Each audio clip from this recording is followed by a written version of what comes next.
Hello, everybody. We are live. I'm here with special guest Adam Bies, and Adam's had a lot to overcome. He's in the tiny house now. Yeah, Adam, you want to tell us a little bit about this tiny house you got going?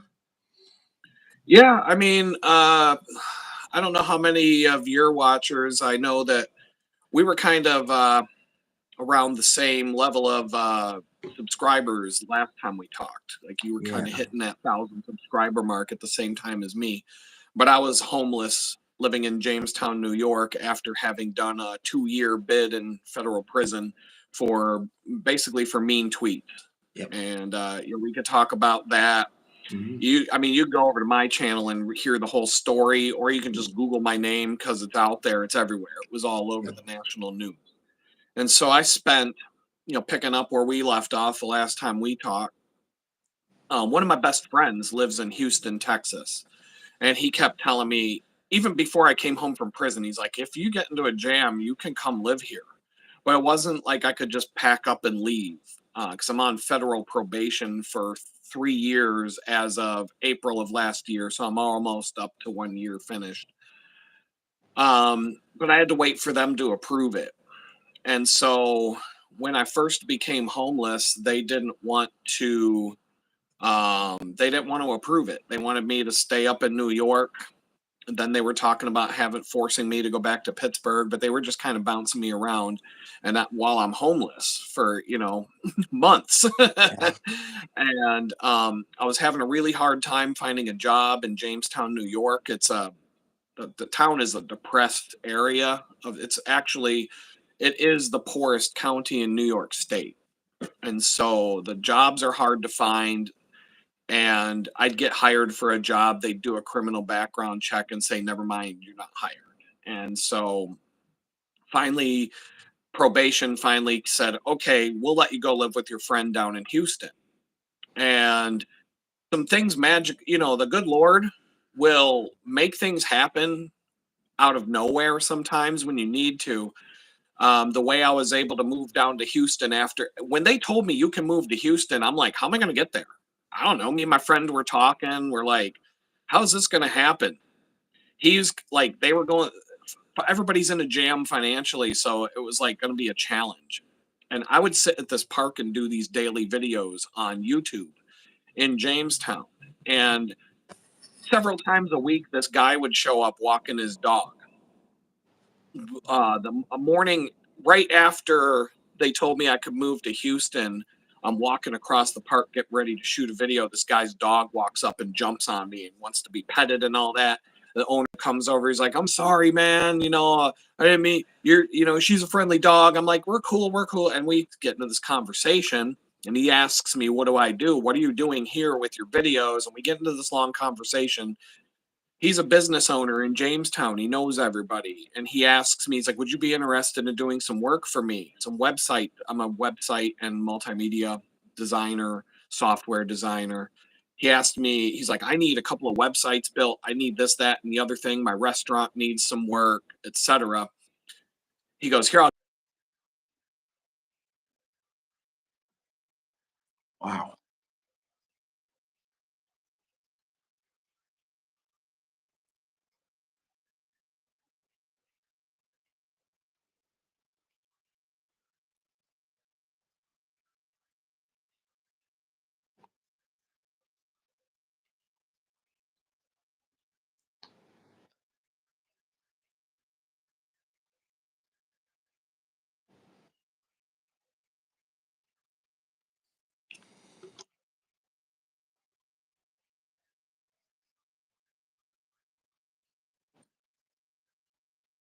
Yeah.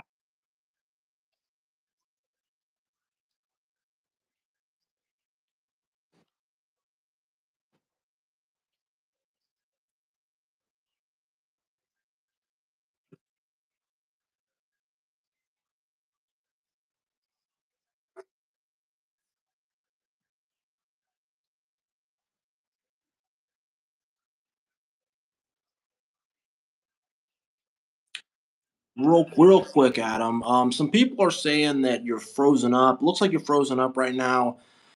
People are saying we can't hear you. So Um, yeah, maybe you should try rejoining. I think we're not. I think we're not getting you here.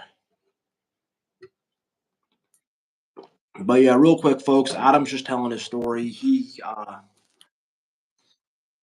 looks like you're still frozen up. Some people in the chat are saying we can't hear you. Why don't maybe try signing out and rejoining? Maybe try that.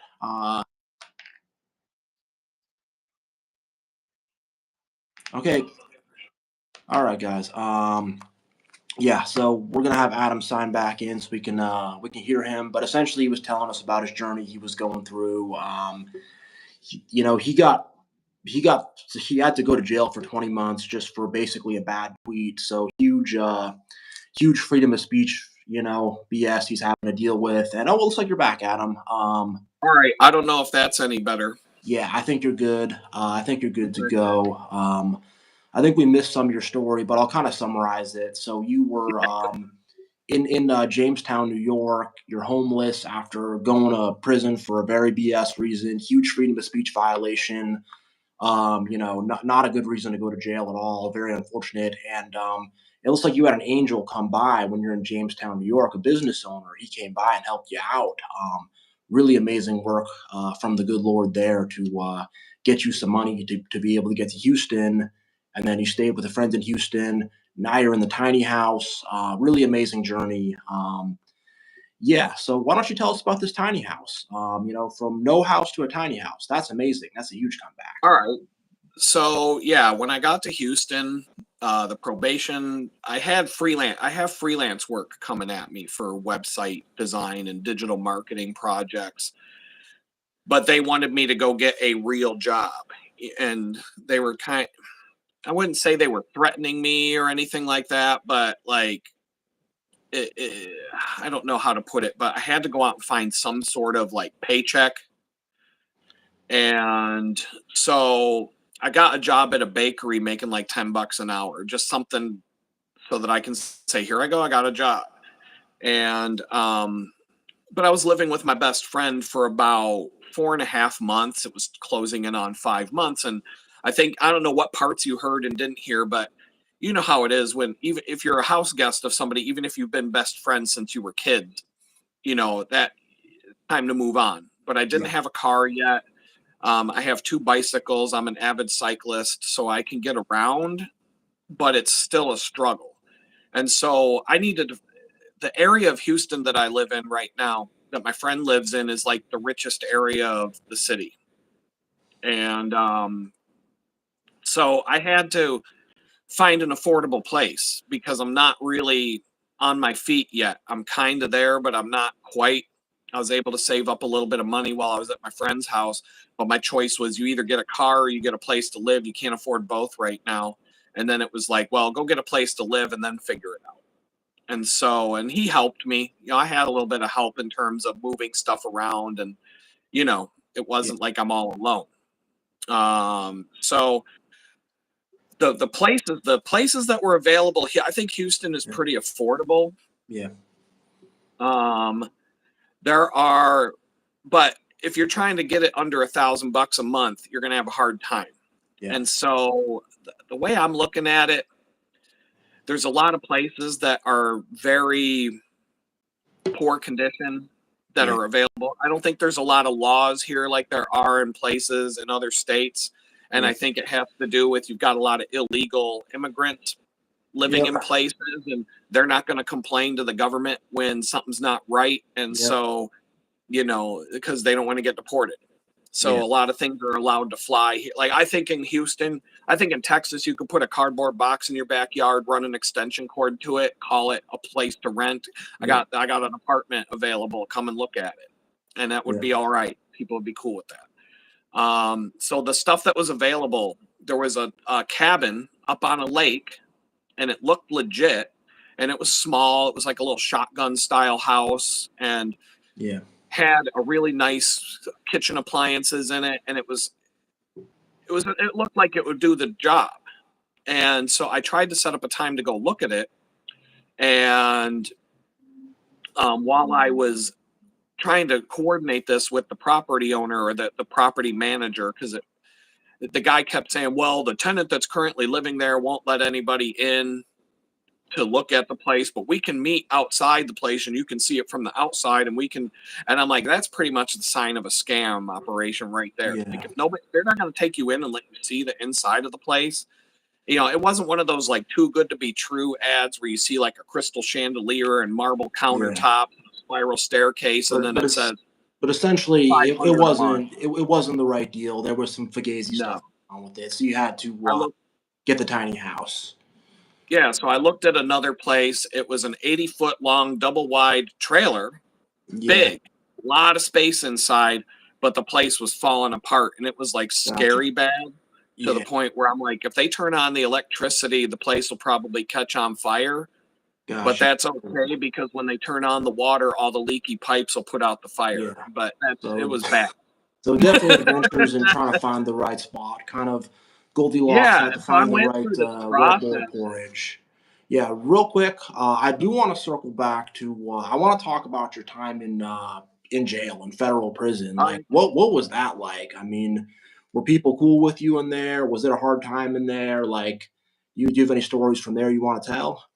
I have tons. I mean, we could Yeah, talk for hours about yeah, that. So where do I begin? If you want to yeah, know the general alert of what happened, you can yeah, just type my name into Google. You're not yeah, gonna, there's no shortage of material about what happened.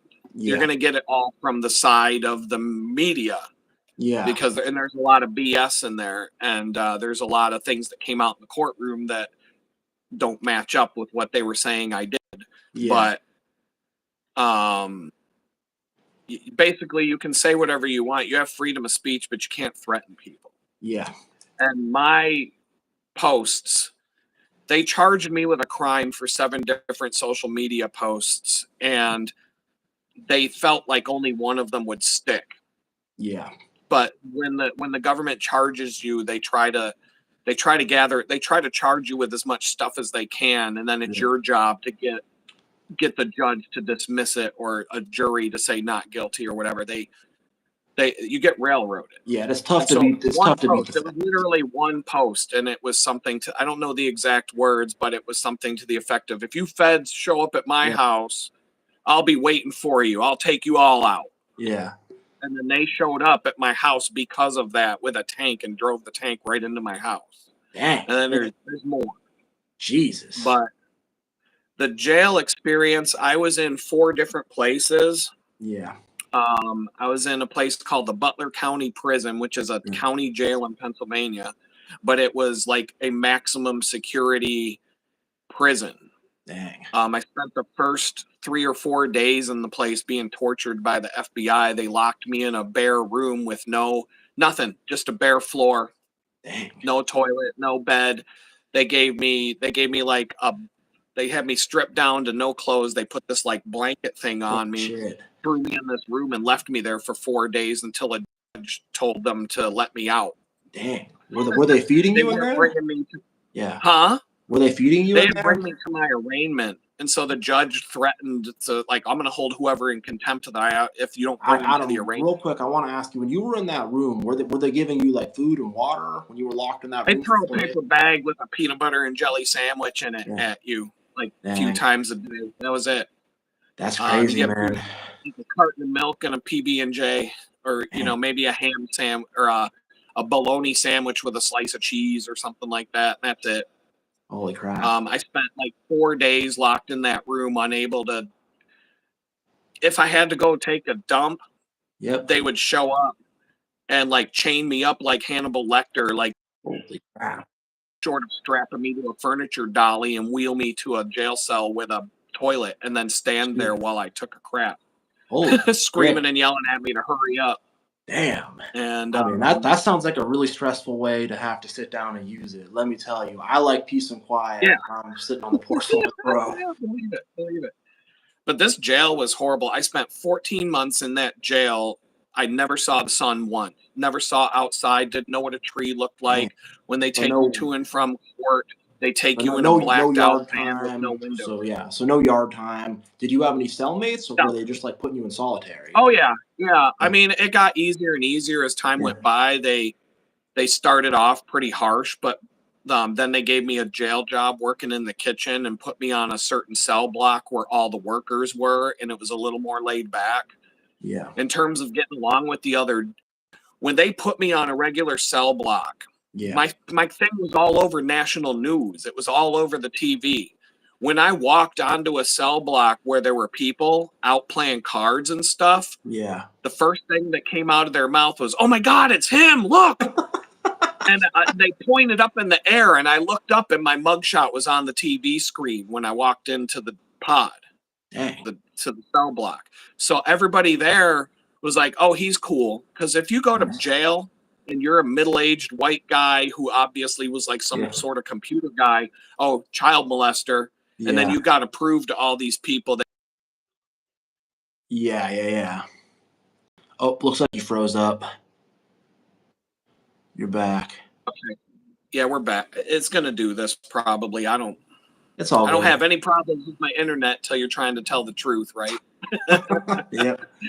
Um, so the people in that jail were really decent Nice. towards me because I'm a hero. Oh, he's the guy who threatened the FBI. The Yeah. first day I went in the breakfast line, they're like, "Here, man, you get an extra carton of milk. You're cool." Nice. And so, like, everybody generally left me. I didn't have too many problems there, other than the fact that it was a horrible place to be. They Yeah. had like a rec room that Yep. had like a window face that you could see the sky Yeah.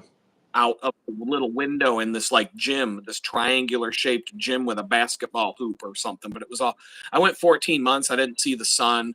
When they take you to court, it's in a blacked out van with no windows. You can't see out of it. You Dang. get to court, they take you in an underground garage. You don't see outside Dang. 14 months.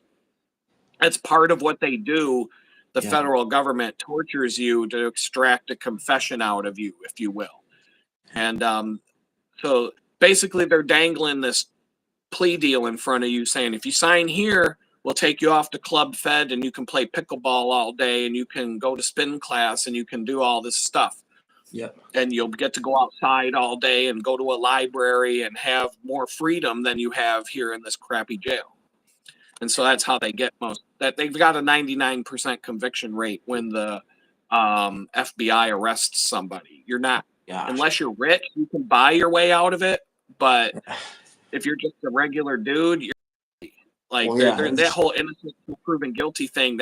You're guilty till you can prove that you're innocent. And Yeah.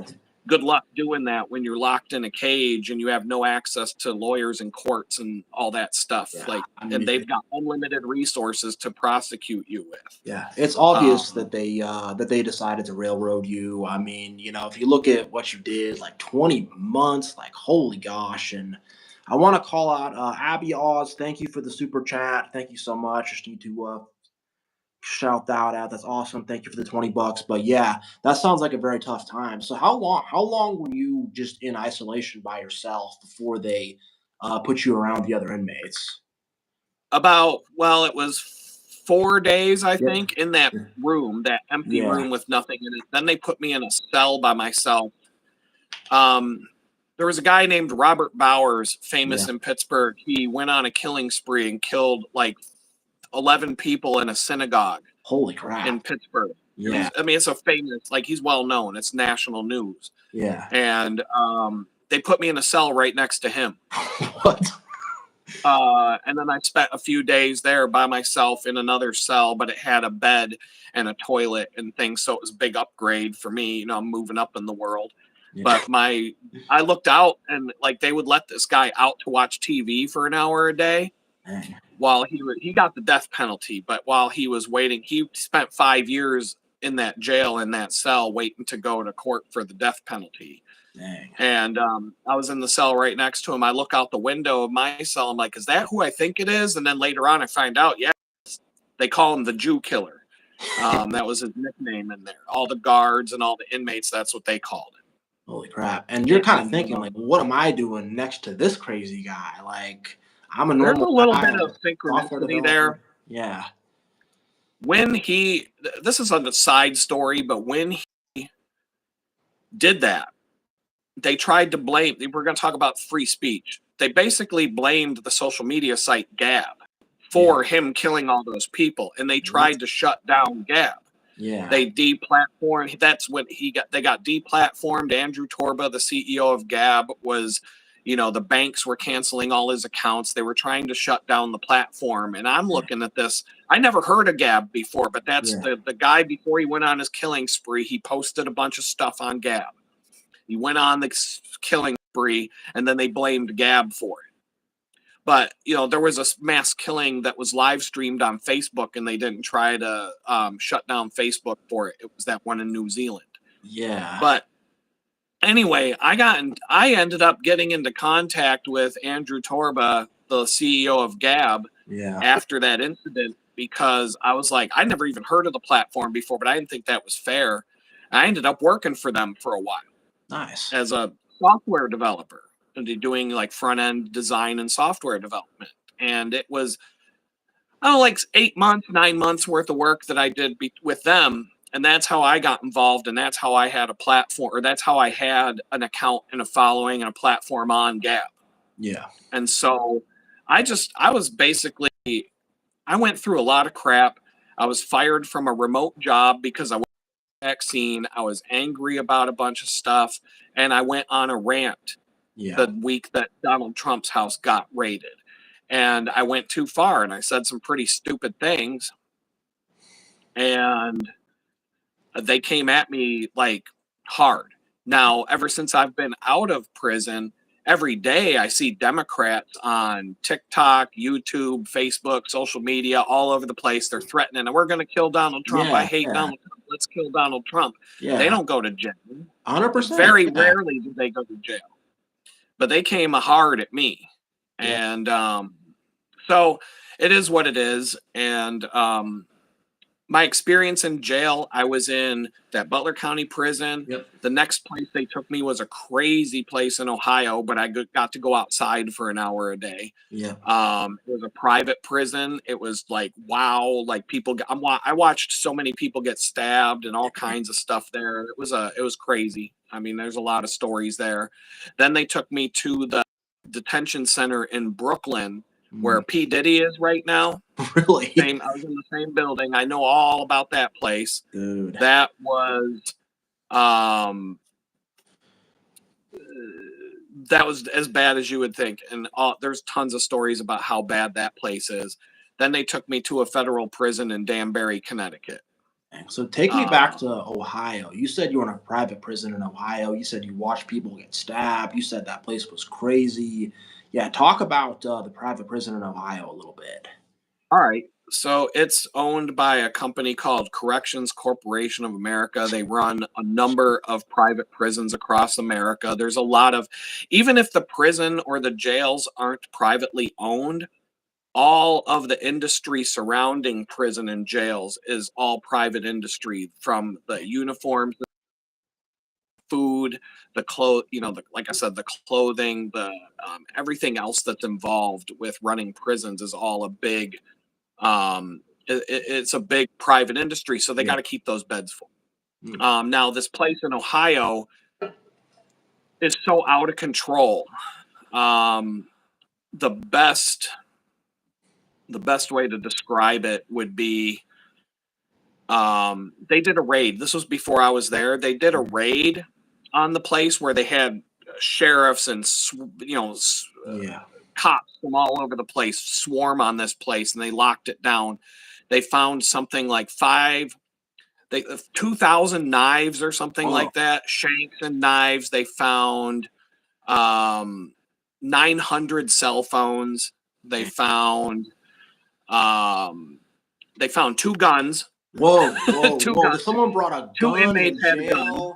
Holy God, Yeah, 2 that's guns. crazy. That's crazy. People like guns. And I like the drugs and the hooch, like that was everywhere. That was like just out in the open. The guards that they hired, because it was a private jail, were like the TSA guards at the airport. They would literally hire like 18-year-old girls to be prison guards in a place full of killers.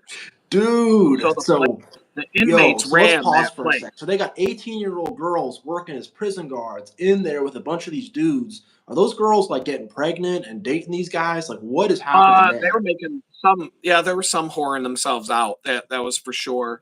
Some of them were. I mean, they. How do you get a gun in a prison? Yeah, Right? Someone brought yeah, that in. So there yeah. were opportunities for some of these kids that they were hiring to a cigarette. One cigarette in prison sells for $30 Dang. to Okay. another one inmate to another, and they use So Cash App and other stuff like hold on. that So are to these do these prison guards like? Are transactions. they driving around lifted trucks and Mercedes and Corvettes and stuff? Are these prison guards balling out with all the money they're making, bringing stuff in for prisoners? I Some of them probably Yeah, are, but I don't think it's all of them. But most of these people that they were hiring to be guards had no business being in there, and they couldn't yeah. control the place at all. It was a free for all. It was a free for all behind some barbed wire, and it was crazy. And so, yeah, there were fights would break out. Two gangs would start fighting with each other. I mean, I watched a guy try to run off the cell block holding his body while like body parts are falling out of him, and I'm like, Oh, is that on the floor? And like, and he's trying to hold parts in his body as he's running off the Jesus. block when the guards came and opened the door, and they locked the place down for like an hour and then let everybody back out to go Dang. play cards and stuff. Like, So when it you're was in there, crazy. It was are you watching your back and keeping to yourself and being like, I am like, because that sounds kind of scary, man. Like there's like people getting stabbed and yeah. stuff. Like, yeah, like how what are No, you I doing to like, mean, yeah, protect yourself, survive? Yeah, it's not like you got to look around every corner. Like, it's not, people aren't necessarily gunning for you. It really yeah, boils down to, if you treat people with respect, they generally treat you with respect.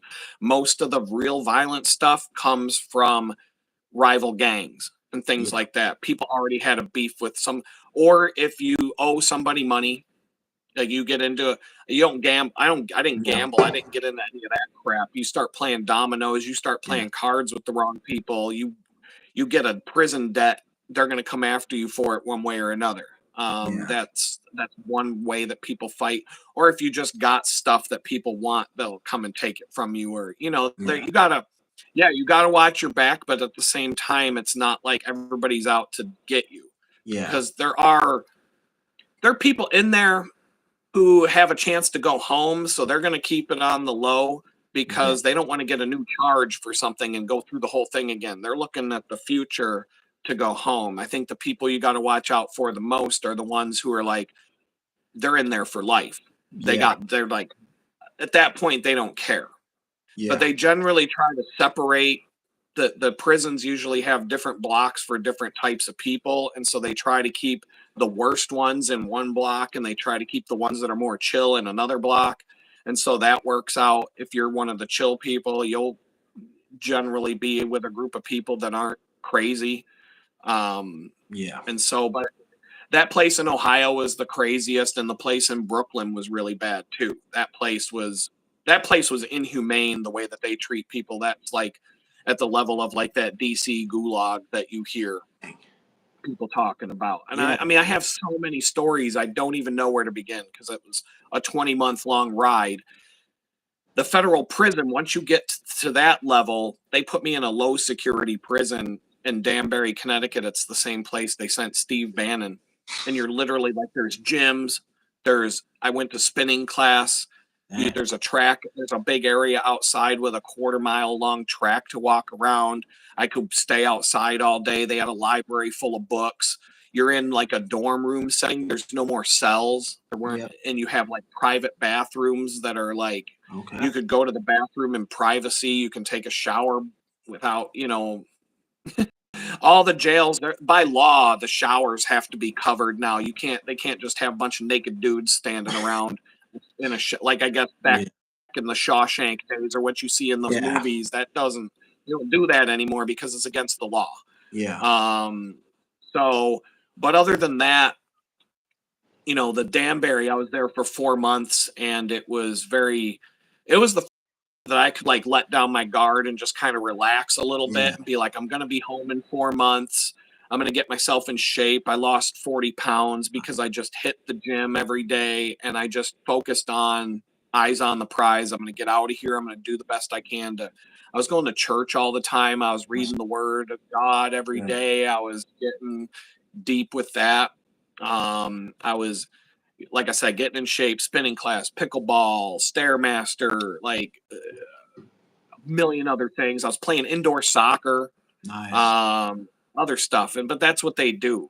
Yeah. Um, they So, they they make your ride really difficult till you sign that plea deal. Then they're like, okay, mhm, they dangle that carrot in front of you. If you sign here, you give us our guilty plea, then I we'll see. take you to a better place, and So they're we'll go basically from there. torturing you in the really bad prisons. Then once you sign the plea deal, you say, "All right, I'm guilty, whatever." Then they sent you to Danbury to the nice spot.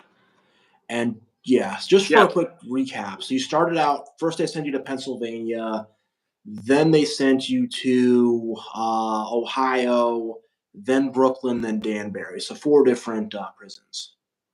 Yeah. Yes. And they were all very different from each other. The first two were before I was sentenced, and then after I got Oh. sentenced, I went to Brooklyn and then Danbury. So they And got you in all these jails before you're even being sentenced.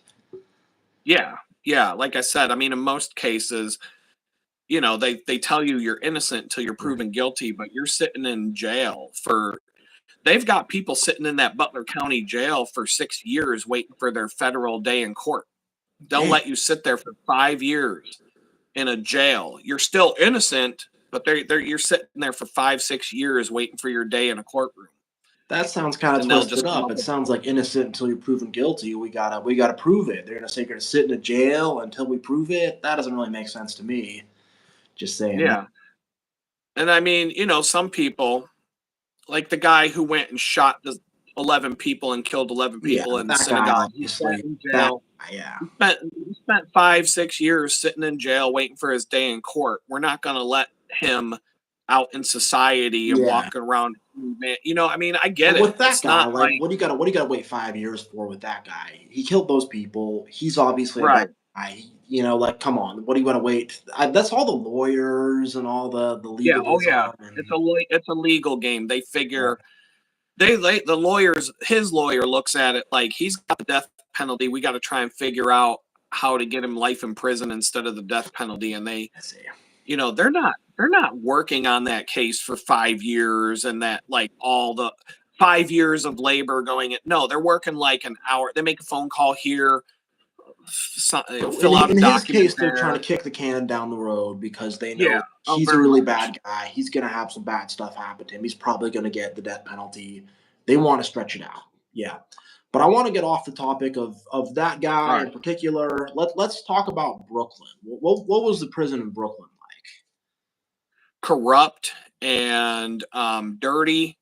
When you get there, they take all your belongings, whatever you came in with, it's gone. They hand you a jumpsuit and one. Oh shoot, you're frozen up again, Adam. So Adam, why don't you sign back in again? I'll read some chat. My brother almost died in county. Yeah, bad infection. We got a bunch of chats here. Yeah, I haven't had a chance to look at them, but I'll look at the chats for a little bit while Adam unfreezes. And yeah, prison's a very rough place, very corrupt place.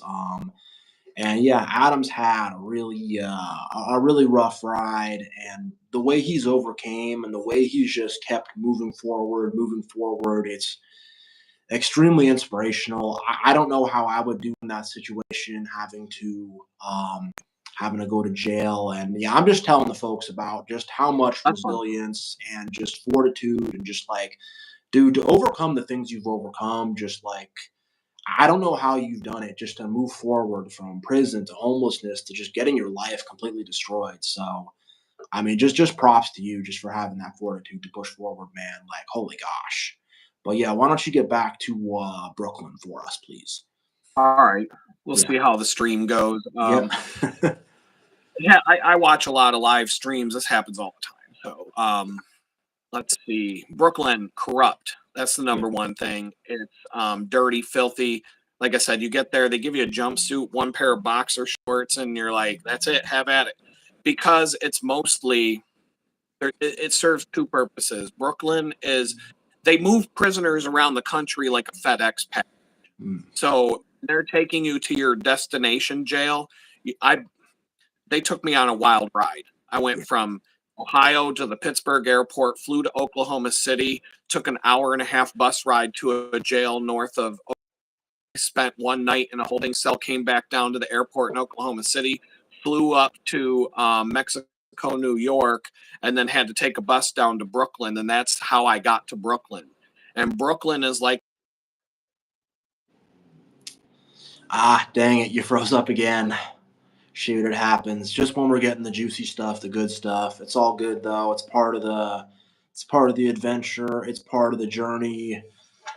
We're getting this stuff in. But yeah, Adam, if you could maybe try signing back in for us. All right, I'm gonna see. Yeah, a lot of strength in Adam. Thanks for saying that, Raise. I'm just gonna look at the chats here. Um, boom. Yeah, Truth, you helped me, bro. Thank you. Yeah, we got a couple trolls in here, but got cool people in here too. And yeah, I'm really, really glad to, be helping people out with this stuff. These kind of videos help me out a lot. So you're back, Adam. Yeah, just when we'll you try try to to keep talk about trying. Brooklyn. Yeah, I guess not. I guess they don't want you to know about Brooklyn. Yeah. But yeah, you were saying it's very corrupt over there, very dirty, very rough kind of place. You said in unsanitary conditions, stuff like that. Yeah, and I think they get away with it because it's like I don't know if you heard, they transfer prisoners around the country like a FedEx package, Yeah. and that Brooklyn facility is like a main hub. And Mm. so you're only gonna. I was only there for a month, and then they took me off to Danbury, and so they. But yeah, it was really bad, really filthy conditions. You're basically locked in a cell for 23 hours a day because they're understaffed. That's their reason that they tell you. And when you're out in the pod, the like half of the um, there's tables with stools. Most of the stools are missing because people ripped them off to turn them into whatever they. It was crazy. Yeah. Um, I was there for a month. I've got 6 months worth of stories to tell about it. So it's um, P Diddy is there, the guy who ripped off the Bitcoin scam or whatever his Sam name is. He's Bankman-Fried, there. yeah. Yep, yep. So you can look this place up. There's New York City newspapers have stories about this place every single day. There's federal judges in New York City no longer will allow prisoners to be sent there because it's Whoa. so inhumane. So there's federal judges in New York City that refuse to send suspects or people there. Um, Holy. so Yeah. um, So were you ever threatened or in any scary situations or anything like that? Did you ever have to deal with any crazy stuff directed at you, or more you were just kind of seeing it happen around you? more seeing it Yeah. happen. Like I said, it's not what people are led to believe. Yeah. Most people just want to get home. Most people Yeah. just want to get the hell out of it. Yeah. Um, who get into problems brought it on themselves. I'm Gotcha. not going to lie. But there was one incident in the kitchen. Like I said, I worked in the prison kitchen in Butler, PA for most of that 14 months. And one time an inmate started with, and we Yeah. started shouting at each other, Yeah. and a guard had to come break us up. And the guards liked me, so they pulled Mm. me off to the side and they took him to the hole. Wow.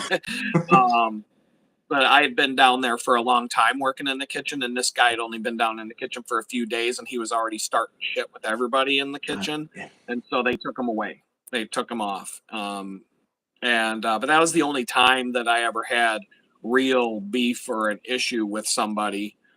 Um, So it, so for the most part, I'm if you not don't saying if it you don't couldn't bother happen. people, they don't bother you pretty much. Right. The only time now, if you're like a child molester and the Yeah. people find out, you're going that to have some serious problems. yeah, Like I've heard you that you might can get get, stabbed.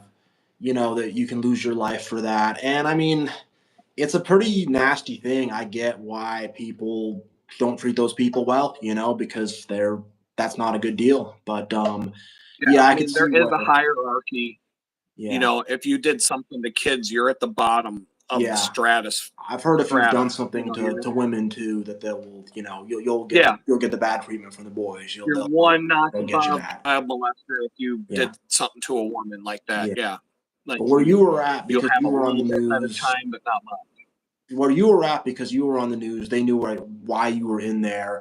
You had good credibility. People looked at you as like a stand up guy, a legit guy. Like, yeah, I mean, I shared a cell with a guy who killed. Here's something like I kind of go. yeah, I wasn't treated fairly. I got a 2-year sentence, of which I yeah, served 20 months yeah, for mean tweets. If we're gonna just be yeah, blunt, yeah. and the guy I shared a cell with a guy who got 14 months in jail for killing somebody. What? He was drunk.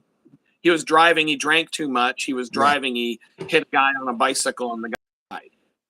yeah, They were charging him with manslaughter and trying to give him 15 years in yeah. prison for manslaughter, and he got a plea deal for 14 months in jail. He did less And time he than was a you, and really good he did guy. I mean, manslaughter. Yeah, that's crazy. yeah. And That's so nuts. he was a really good guy. I hope someday I can actually like talk to him again someday. He was from Pittsburgh as well, world's biggest small town, and he really good guy. He was an engineer in the steel industry for Yeah, his whole career. He was at the end of his career. He's about 50 years old, a little bit older maybe. Made a mistake, yeah, and he feels I mean, he's broken. He is completely destroyed yeah, by what happened. yeah, If you look at the facts of the case, the guy on the bicycle wasn't doing himself any favors. He was riding on the wrong side of the road, dressed yeah, in black, wearing headphones, and had no lights or reflectors. yeah, It was middle of December. It was like at midnight, and yeah, so it was definitely a freak occurrence. yeah, But when it happened, the police showed up. They gave him a breath test. They made him go to the hospital and give a blood, yeah. and they charged him with manslaughter Dang. for the DUI. Yeah, And so it's all that's justice is all over the place. There's really no rhyme or reason. You could have two people on the same case, co-defendants with each other. One gets 20 years in prison. The other one gets community service for the same crime. it's kind of Like just there's like just no, seems like it's almost yeah, random. If you get unlucky, you're gonna get hit bad. right, Yeah, right. dang. So I think you mentioned you had a girlfriend or fiance who was kind of looking after you a little bit while you were in there, maybe giving you some money on the books. Am I correct in that? Yeah, Yeah, I was on the way down to like, ring shopping when all this happened. yeah, And she stood by my side for the whole time I was in prison. yeah, And she even went, she salvaged some of my stuff. I lost pretty much everything I owned. My house was gone, everything, my vehicles. She saved some of my possessions and stored them for me while I was in prison. She yeah, put money on my books. If I went a day without talking to her on the phone or through the messaging system they have, she'd freak out and yeah. like panic and be like, I need to know you're okay. Mm. She went and got us an apartment so that when I got out, we could start our life together again, all of that. Yeah, yeah, And then as soon as I got home, it was like bad. And yeah. for like a month after I got home, she had thrown me out into the street to be homeless. Dang. Um, and I mean, it was like the second my butt touched the seat of her car when I got picked up at the bus stop in Buffalo, New York. It was just like, you're the biggest piece of trash in the world, the way I was being, Dang. her attitude towards me. And I'm like, okay, yeah, I get it. I did something pretty stupid and Yeah, got into all this trouble. None of this was your fault. But Yeah. why would you stick with my whole thing? I'll never be able to figure out is why would you stick with somebody through all of that for 20 months and then you get to the finish line and you're like, never mind, I don't want this. Like, That's why wouldn't you weird. just walk Yeah. away from somebody when it happened? If this is, I don't Maybe know. she But kind of that's how liked Yeah, maybe she kind of liked being that mama bird looking out for you while you're having a hard time, but then when it came to actually having a real relationship with you, where there wasn't all the distance and all the stuff going on, it couldn't happen. But yeah, that's a part of your story that I'm also puzzled by too. It's like why would she do I that? mean, we all got our theories, Yeah, and I'm sure everybody watching, hearing it already. Yeah, I yeah, mean, I have my theories. Everybody does. But yeah, I was only home for a few weeks, and I'm out in the street, and I never had a chance. I couldn't even get my driver's license from New York State in time to become homeless. Like I was still waiting for that to come in the mail, and I couldn't even go like look for a job because you need identity yeah, to go get a job and stuff. And so I was doing everything I could to start putting the pieces back together. And in fact, a lot of the stuff I did while I was in that apartment with her set me up for more success down the road. It wasn't like I was sitting around doing nothing, yeah. but you know, I've been grinding away at trying to put a life back together since the day I came home. And here I am. I'm in a tiny house, in Houston, Texas. I've got work. I'm Yeah. doing work on multiple fronts. I'm setting up multiple streams of income. I'm not making a lot of money right now. I mean, Yeah. I'm not making squat. I'm just barely floating from one month to the next. But at the same time, I'm playing the long game and I'm Yeah. setting things up so that somewhere down the road something will happen and I'll be all right. I want to ask Um, about do you feel like you may have had any PTSD or any bad psychological effects from having to go through this whole very traumatic yeah. period Oh in yeah. your life? Yeah. I go through a lot of periods where I'm just, I have a lot of fear issues to overcome. Yeah. I was just saying in a video that I'm about to post on my channel that I'm riding my bike. I ride 20 miles right now on a bicycle each way to go to a bakery and back. Yeah. And so I get a lot of time out there with, the good Lord to have a conversation while Yeah. I'm on that bike ride. And I'll be riding around and I'll be like, oh, that'd be a good spot to be homeless. I could put a tent back in there and hide and nobody would know Yeah. I'm there. And that kind, and I'm constantly having to battle this fear. Yeah. So, there's fear of going backwards. There's fear that you could end up back in prison if they Yeah. decide to throw you back in there for some violation of your probation. Yeah. And I feel like you really got to do something stupid and just Yep. blatantly flaunt, like don't most people I see who go back, Yeah. they make you take drug tests here and there, Yep. like every 3 months or so. There was a guy who I knew who got sent back to prison because he was on federal probation and he failed the drug test 9 times. Yeah. After the ninth time, the probation officer was like, all right, this is like I gave you 8 chances. You just failed again for the ninth time. I'm Yeah. going to go talk to the judge. We're going to see what's up. And the judge put him back in jail for another 9 months or something like that. And I'm like, yeah, I'd love to smoke a joint. It's legal in New York State. Where I was in New York State in Jamestown, you can smoke weed in the bar now. Like Yeah. if there's an ashtray on the table, you can smoke a joint. It's perfectly legal now. But I'm like, I'm not going back to federal prison because I wanted to smoke a joint. Yeah. I'll hold off until this Yeah. blows over and Yeah. You all definitely that. seem So like a pretty straight laced guy. Don't drink, don't smoke, anything like that. So I think you're definitely not ever going to go back to that, and I think you're on the solid path. And I want to also say, like, I don't know if I'd be as strong as you going through all this stuff. It really seems like you haven't let the stuff get to you, and should move forward, move well, forward. I let it get to me. Yeah, It's more like I don't have a choice. I have to get my life back together. I've got 2 kids now. One of my daughter is 29 years old right now. She's a grown up. She's got a career and everything, but I have a son who's 15 years old and I haven't seen him other than like one day in the last 3 years. And so I'm trying to really, what it boils down to is I got to find a place where I can, if he wanted to come down and spend time down here, choose to live here or whatever, I got to be able to provide for him and have a Yeah. place for him down here so he can, his mother and I, by the time he was like 9 years old, we pretty much let him decide which parent he wanted to stay with and live with. And, he had a home, he had two homes, and Yeah. he might come to my house for 3 months and then go back home. He was doing remote school. Yeah.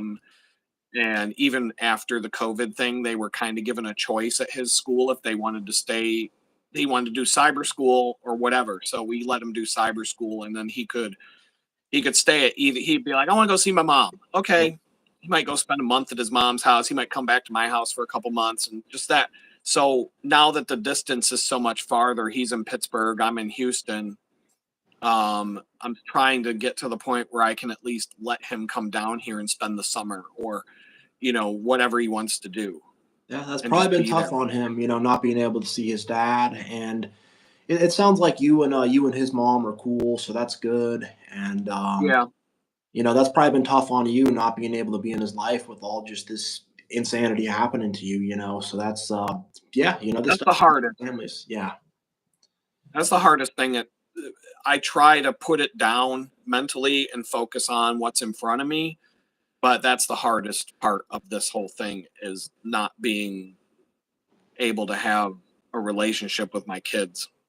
Yeah. Um, that, but there's so much that I have to do. It's like I'm never bored. I never have like I'm always got to do something, Yeah. and just because I'm scrambling, I'm constantly trying to find a way out of this mess, and so there's never enough time in the day to do everything that needs to be done. So it's kind of like that situation where I don't have to dwell on everything. I go through periods of fear. I go through some of that. I was kind of getting down on myself a week ago. Let's something like that. And it was almost like God came in and gave me a flashback. And he just put me back in the apartment in Jamestown where I was living with my ex right after I got out of prison. And he made me feel what I was feeling then and just the general vibe of everything. And he was like, all right, now do you know how far you've come? Because you get into that frame of mind where you're like, you start focusing on everything that you haven't done and the things that haven't happened yet and the things that you're behind on. And I need to do this, I need to do that. When's this going to happen? You're looking forward. And sometimes you got to stop and you got to look back and say, look at where I was like 9 months ago, wandering around Jamestown homeless. Yeah. Now you're in Houston. You've got multiple streams of income. They're not huge, but they're you were able to get a tiny house to live in, Yeah. and all your utilities are included except for your internet. And you were able to look. Do you want to go back to where you were 9 months ago, or do you want to keep moving forward? So it may not be at the speed you want it to move, Yep. but if you can say to yourself, I'm making improvements every day, life gets a little better. I think that's all we can do, all I of can us, tell you, whatever struggles, whatever trials you're going through. most people who get caught in the system and end up going to prison and end up homeless, most people don't get out of it. Most people, they get stuck there, and that those trenches are just too much. They're not able to crawl out of them. So I think for you to be able to get out of those trenches, and that's a rare thing, and I think a huge inspiration. I want to ask you. So how long were you homeless in Jamestown, New York for? Can you talk about that experience a little bit? It was from like the middle of May to the middle of September last year. Okay, And so about 6 months or so, maybe a little. Yeah, it's five, I think. 5 months. I did a video. I started doing videos the second day. My best friend was like, you need to document this. Get on YouTube. People, it ended up being the best thing I ever did Yeah. because I didn't want to do it. I was like, I ain't got time for this. Why do you keep, what? I just was like arguing with my friend about it. And so the first day I was homeless was hectic. The second day I decided to do it. And I did it for 114 days because every time I put up Yeah. a new video, I was putting the day number on it. because I Yeah. wasn't planning on being homeless for years. I was like, I'm getting out of this mess as soon as I can. Yeah. The first day I was homeless, I ended up at there's a homeless shelter in Jamestown. Yep. I pretty much went straight there and talked to them, and they let me in. And so that's where I spent the 5 months living in a homeless shelter. Good and bad. It's not supposed to be comfortable. It's not supposed to be like, you Yeah. don't want to live there. They don't want to Yeah. make it a place where it's so comfortable you can just live there for, however long. But they were good people and they did a lot. They helped me out a lot. They know the ropes. They know how to work the social services systems and all that stuff. So I was living off of that in the homeless shelter for a while. I was looking for a job. I got hired at two different jobs, and then on the first day I was let go because I told them what happened Yep. before getting hired, and they said that doesn't matter. We think you're a good guy. We want to hire you. And then on the first day they'd be like, "Well, we were told we can't hire you because your Yeah. background check." Yep. And HR got so involved, and yeah. right, right. And so that was happening and it was frustrating, and there aren't that many jobs up there. There aren't many places to live in Jamestown. If you're looking to rent an apartment, there on any given day there's like 5 in the whole Yeah. city. And here in Houston there's like 500 on any given day. It's a totally different situation. Yeah. Um but I've applied to over 600 jobs since I've been Yeah. out of prison, and I got hired for $10 an hour at a bakery, and that's the only job application that went through There you go. out of Well, they're cool with you at the 600. bakery. They're not tripping about your record. They're like, all right, they know you're a hard worker. They know you're a reliable guy. Yeah, we all get along. Yep. It's been a good experience. Nobody's ever said one word to me about any of that Nice. stuff, and I don't bring it up, Yeah. like I just do my job. I go in there. We all get along. We're clowns. We joke Yeah. around. We laugh and we have as good of a time as you can. Yeah. Um, I'm not, when I got that job at the bakery, I was 5 miles away living at my friend's house. It was a Yeah. 10-minute bicycle ride. Now I live 20 miles away and I go in there 3 times a week or more. And so the one week I rode my bicycle 250 miles going back and forth to Dang. this job. How long does So that bike ride take? about anywhere from an hour to an hour and a half, and it boils down to how much I want to lay the hammer down Yep. and what direction the wind's going, what the air temperature is, a bunch of different factors, how many stoplights, Dang. So there's a let's just lot of say that's different. a 3 hour commute, and that's a lot of cardio. Yeah, and I'm getting in shape. I mean, there's benefits to it, but it's not sustainable. Yeah.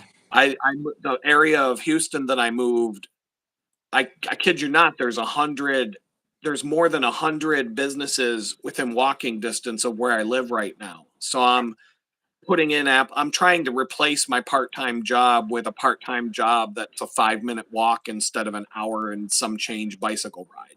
There you go. So, But that, I'm but it's enough for you to be able to afford the tiny house and get yourself a place of your own, at least, though. yeah, it's still month to month Yeah. survival mode, Like I came to the conclusion last week. I'm like, okay, I can now I can make it till the end of April. There you I go. got April, and Okay. I know what my monthly expenses are. I have, the rent, and then I have a bunch of bills that I have to pay monthly because I'm running my own business right now doing, website and digital marketing. I've got I've got 3 projects I'm doing for clients in that front. And I've got 3 or 4 other people that want me to give them quotes, but I'm a little bit behind and I don't want to take on more work. And I don't want to like get into a situation where I'm not delivering what I said I would. Yeah, and then you're So making a I'm couple bucks off taking your my rent time too. with it. Yeah. I'm trying to line up the situation so I can work a part-time job that pays my groceries and some of those expenses, and which is what this bakery job is, Yeah. and open up more time to do the freelance work because that pays a lot more money. It's just not 100% stable. When you're a freelancer, you're literally working one project to the next. Sometimes you don't know where your next paycheck's coming from. And so, I got you. you know, Yeah, so right now it's a battle to get the money up, pay the bills, just hold the house down, and it's a long commute. So there's still a grind going on. You're not out of the woods yet. yeah. Yeah, I mean, I'm lucky enough to live in Houston where, winter came. We had yeah, snow this winter, but Jamestown, New York, it's like negative 20 degrees, yeah, and there's 6 feet of snow on the ground. Um, Here in Houston, it'll be the coldest it's been was 20 degrees. I can ride my bike in that if I wear enough layers, and I've got what I need to do that. Um, the weather's been pretty good to me on the bicycle commuting side, but there has been some cold days. But overall, I mean, we're in spring now. It's the mornings now are the coldest mornings are 50 degrees. But typically this week it was 65, 70 every morning and about 85 on my way home. So, if I was still in Jamestown right now, I got weather in front of me. Let's see, Jamestown. Oh, today's 57, so that's pretty good, but it's going to get down. Oh, 28 degrees. It's going to be later on this week. So, yeah. The winter's it's there. still Winter's there are winter. tough. It's tough down in Yeah. Jamestown. Um, Real quick, want to say, oh, hey, what's up, Infinite Zebra? Good to see you in the chat. I'm just taking a peek at the chat here, right quick. Yeah, we've been going about an hour, Adam. I think we should probably wrap this up pretty soon. Give a All quick right. recap on Adam for anyone who's coming in late. Made some tweets that weren't the best. The FBI drives a tank into his house. He goes to jail for 20 months.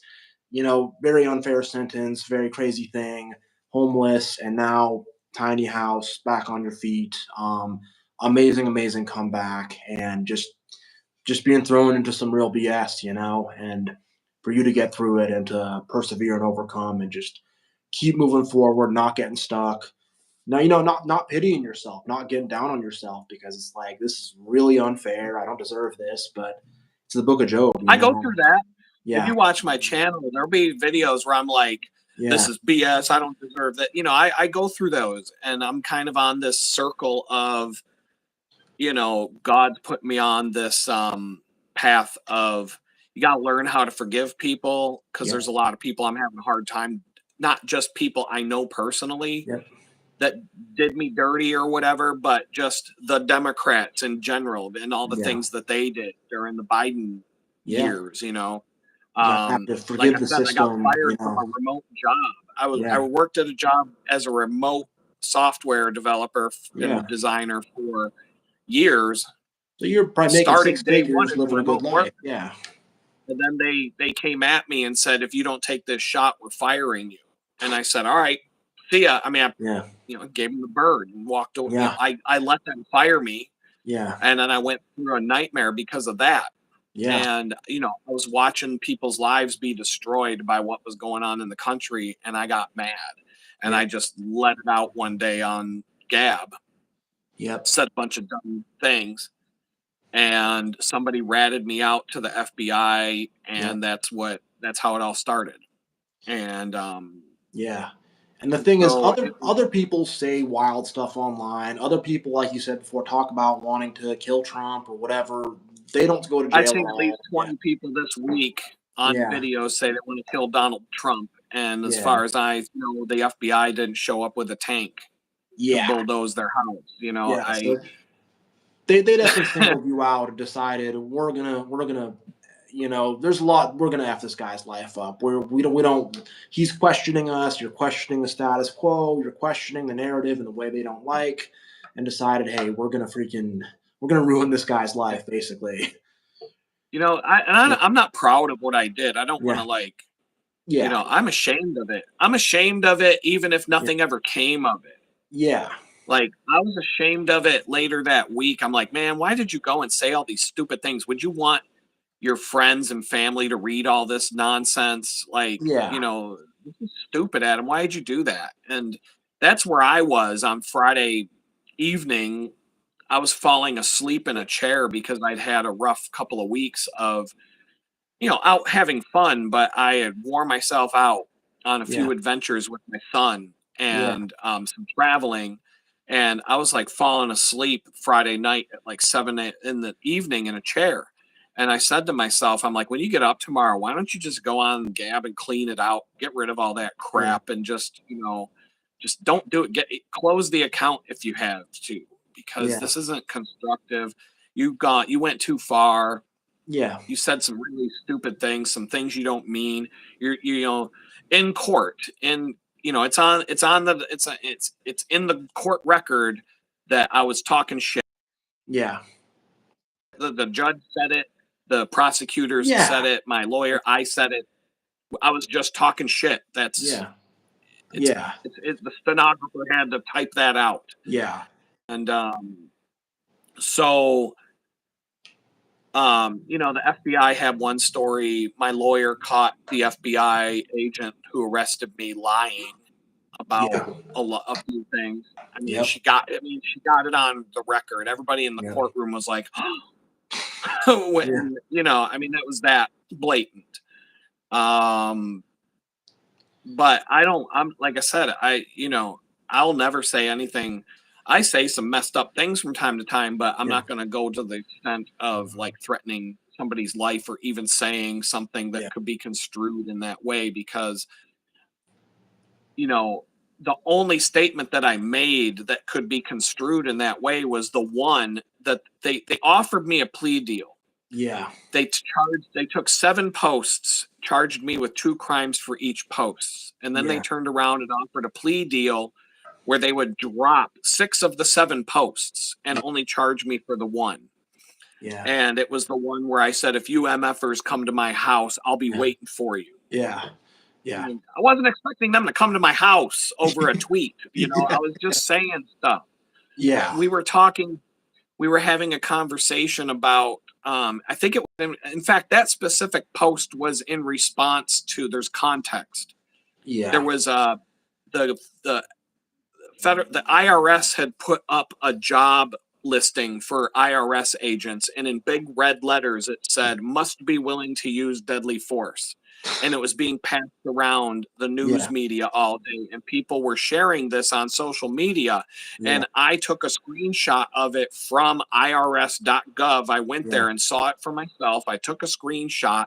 I posted the screenshot with the caption, the commentary, if you mother effers show up at my house, I'll be waiting for you, and I'll take you all out. Yeah, and that's talking about the in IRS. response to an ad that if you and that's clearly late not a on serious. your taxes, we're going to come with guns. Yeah, that's clearly not. The government had to take. Yeah, the government had to take the post down within 3 hours of posting it, because they were getting trolled so bad online about it, and people were like, "What?" It was getting national news attention that day, so they put the kibosh on it. They took it away. But that was the statement that I made, the thing that I said, that was the context. But when they tell you when you're looking at the affidavit from the FBI, they leave that part out. He said this, this, and this, and this, and this, but they're not showing you he said this underneath this. He was talking about this.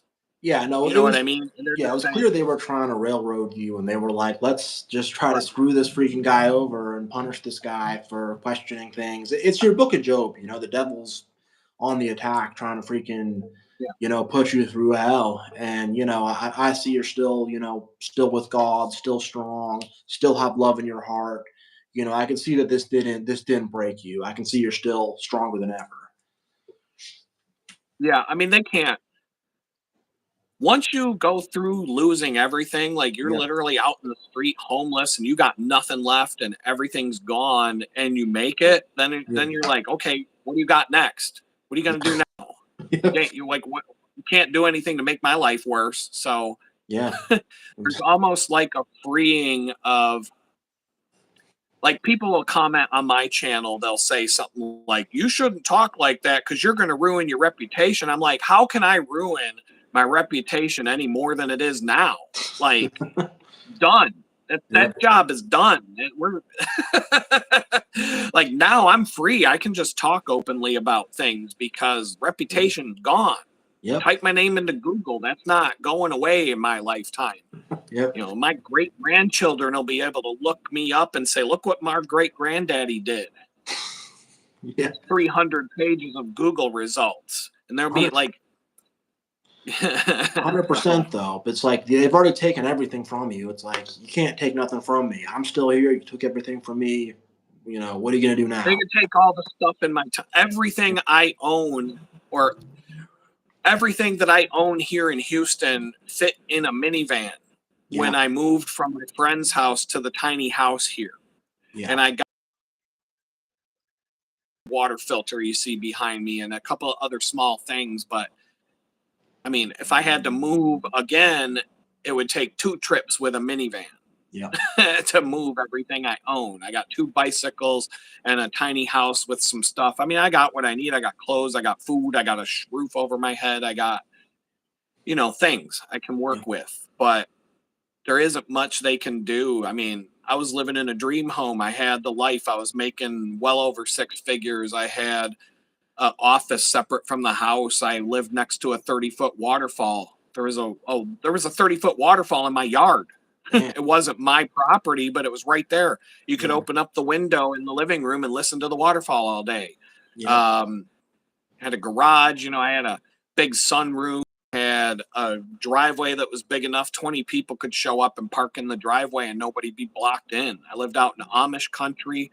yep, It was quiet. The only noise from traffic was clomp, clomp, clomp, clomp, clomp as the horse and yep. buggies go by the house. And So you were living I was living the the upper middle dream. class dream, essentially. Big house, Right. big It was a yard. house of cards. It wasn't Yeah, like I was renting this house. I didn't I got own you. it. I mean, it was kind of like, but I had come a long way from some earlier struggles, Yeah, and the career was going really well. yeah, And I had struggled for a long time, and I had finally yeah, hit my stride. Or maybe I lived in that house for 6 years, and when I moved yeah, out there, everything started to. I think it was because of the tranquility, because of where I was, and it helped with everything mentally. And I hit my stride, and that's when my career started to take off. But I was yeah, already in my 40s when I yeah, moved there, yeah, but things were starting to fall into place. And had I been able to keep going for another year or two, I would have been out of debt. I yeah, would have had the ability. I was trying to get a down. I was trying to buy the house I was living in. yeah, That was my goal. yeah, There were other things in play, but all these things were start. There was a future that looked bright, yeah. and then the FBI came, and there we go. Yep. So You got hit with everything. yeah. Yeah, I'm probably gonna wrap this up about now. We've been on here for a long time. We've had a really great chat. Adam, why don't you shout your channel out at Redeeming Light? Check Adam's channel out. Yeah, Adam, if you have any closing thoughts, please give them to us. But if not, I'm probably gonna sign us off. Yeah, that's cool. No, I thanks for having me on, Yep. and I do have something to share with you when Yeah. you got a minute, but we can do Sure. it later, maybe tomorrow or during the week or whatever. Yeah. Um, we'll Yeah. just leave Well, it at that. I think you'll yeah. Yeah. I'll dig hit it. you up. I'll Um, hit you up after this. Um, Yeah, but yeah, so yeah, much love. God bless. God be with you, Adam. God carry Adam forward, help him overcome. Just keep carrying him forward. Anybody who's struggling, God be with him. God be with everybody who's struggling right now. And yeah, much love to all of you. Much love to you, Adam. And yeah, I'm gonna close this down, and I will see you all next time. All all right, right, everybody, peace out. peace.